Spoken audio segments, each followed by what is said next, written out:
For this book, I am only going to be reading the main parts. I will not be reading the captions under the pictures, the speech bubbles, or the helpful hints, so you may like to pause it on each page so that you may read those yourself. This is You Wouldn't Want to Explore with Lewis and Clark.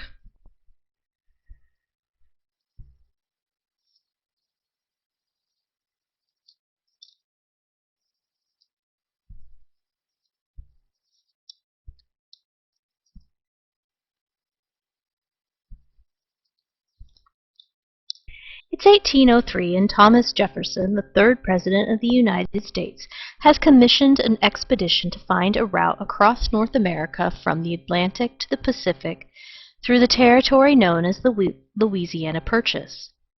If a way through the wilderness can be found, American traders can capture the rich Pacific Coast fur trade and establish U.S. rights to the land.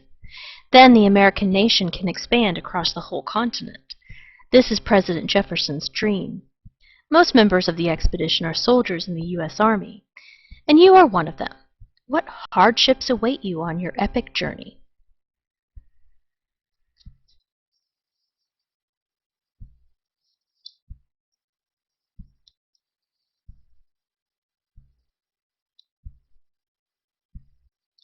Jefferson has appointed a young Army officer, Captain Meriwether Lewis, to lead the expedition.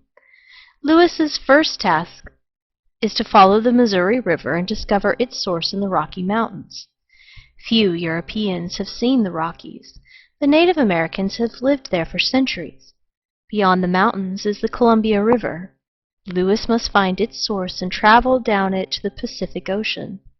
On the journey, he will meet many Native American peoples. He must try to persuade them to stop fighting one another and to trade with the Americans rather than with the British.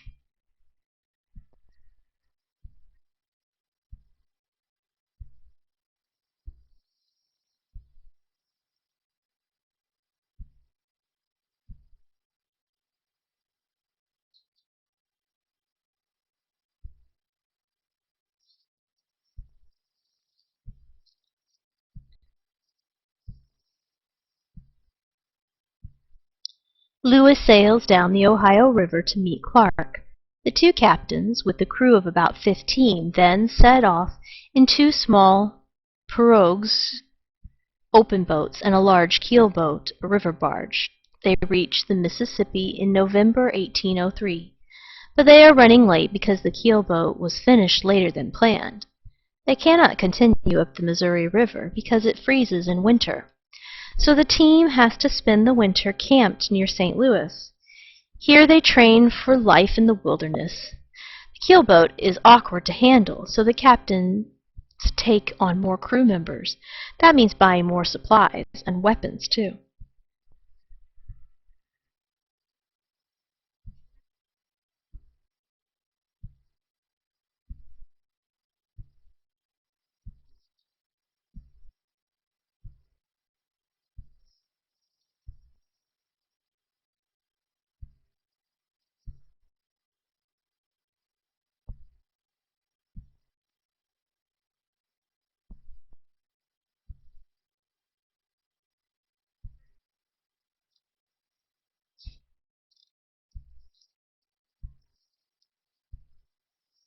The expedition inches its way upriver between lush prairies.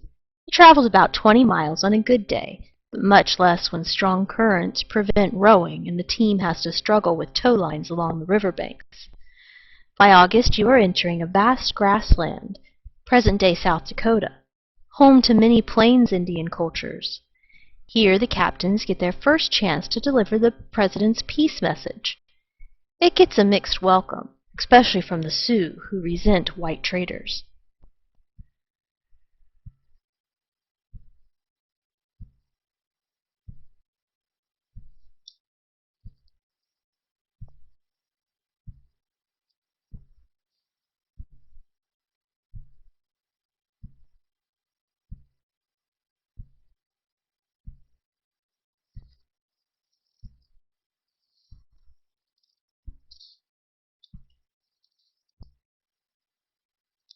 By late October 1804, the winter is closing in. You are in an area that will later be called North Dakota. Your aim is to reach winter quarters at a group of villages belonging to the Hidatsa and Mandan people. This is the farthest point along the Missouri that white traders have visited. When you get there, you are snowed in for 5 months. Fortunately, the Mandan and their chief, Shihiki, are welcoming, and you get along well with them. On New Year's Day, some of the crew dance for the Mandan. York is considered the best dancer.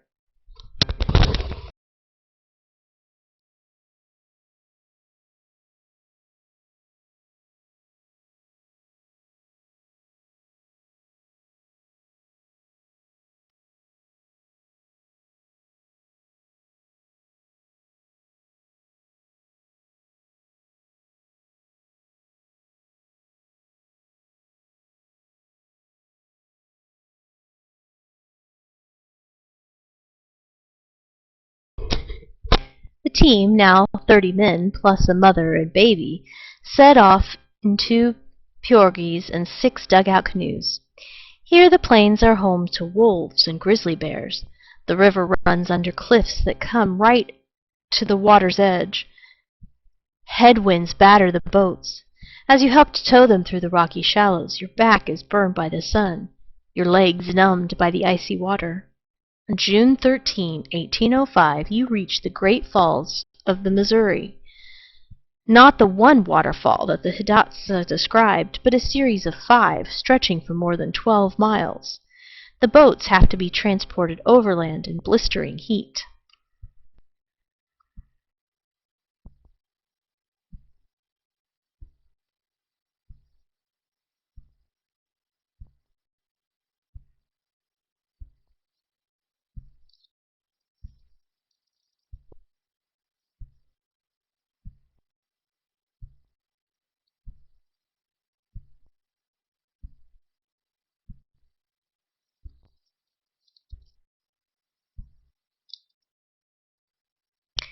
By August 1805, you are high in the Rockies, where the river has shrunk to a stream. Boulders and rapids make canoe travel impossible.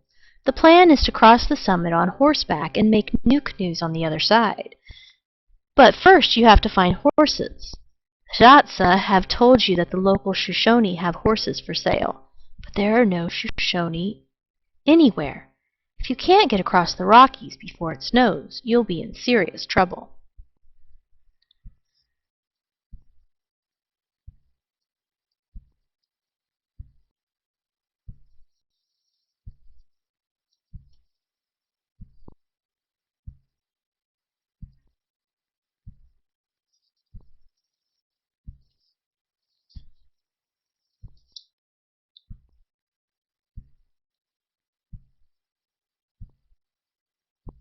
Beyond the summit, Lewis finally meets the Shoshone. They are welcoming but weary of selling him horses. They fear he may be aligned with their enemies, the Blackfeet.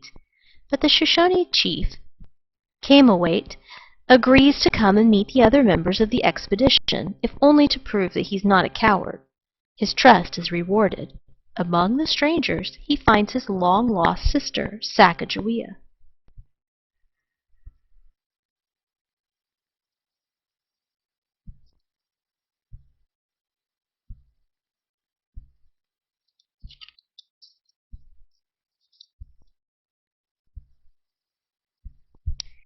You thought the Rockies were just one range of mountains, but now you discover that they are a whole series of tightly packed ranges.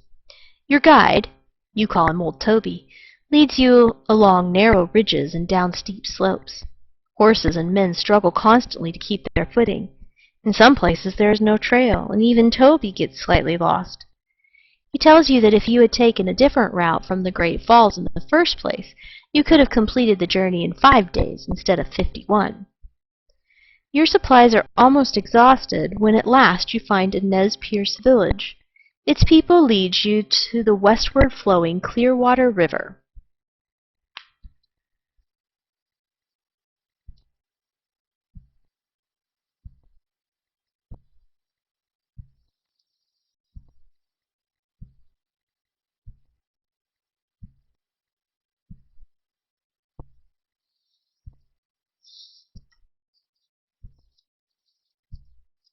Overjoyed to be on the river again, the captains are now eager to keep moving at all costs.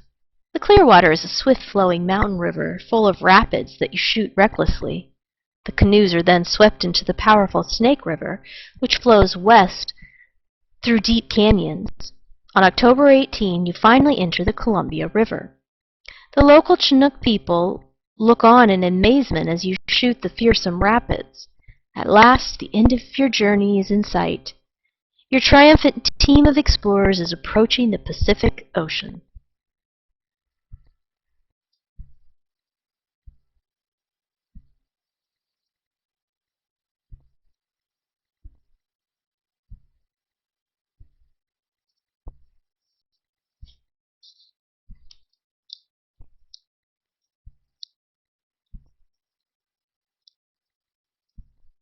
After weeks camped on the Columbia estuary, the team finds a sheltered spot for a winter home.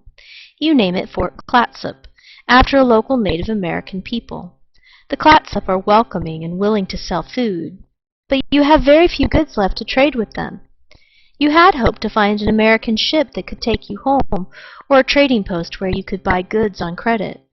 There is no sign of either. You will have to go back the way you came.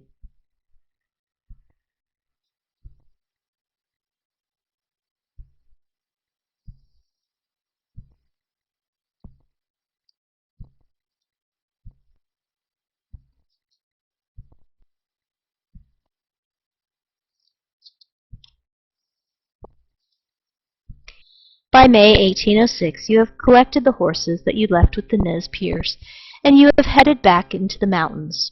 The trail is blocked by snow, though you are rescued and guided by some Nez Perce. The party then splits up. You go with Lewis to explore a muddy river that you saw last year. There you have the expedition's only serious clash with Native Americans. Clark heads down the Yellowstone River to the Missouri, where the two teams meet up again. 2 months later, you all return to St. Louis to a hero's welcome.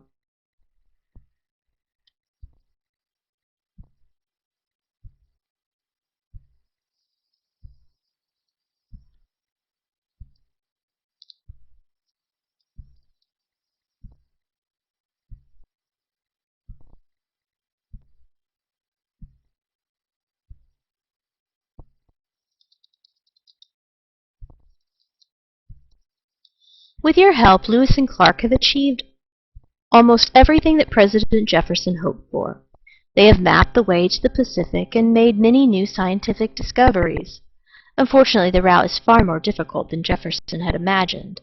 Instead of an easy waterway, you found tremendous mountains which for 60 miles are covered with eternal snow. But you also found rivers with more beavers than any other streams on Earth. This news sends fur trappers rushing westward to make their fortunes along the Missouri River.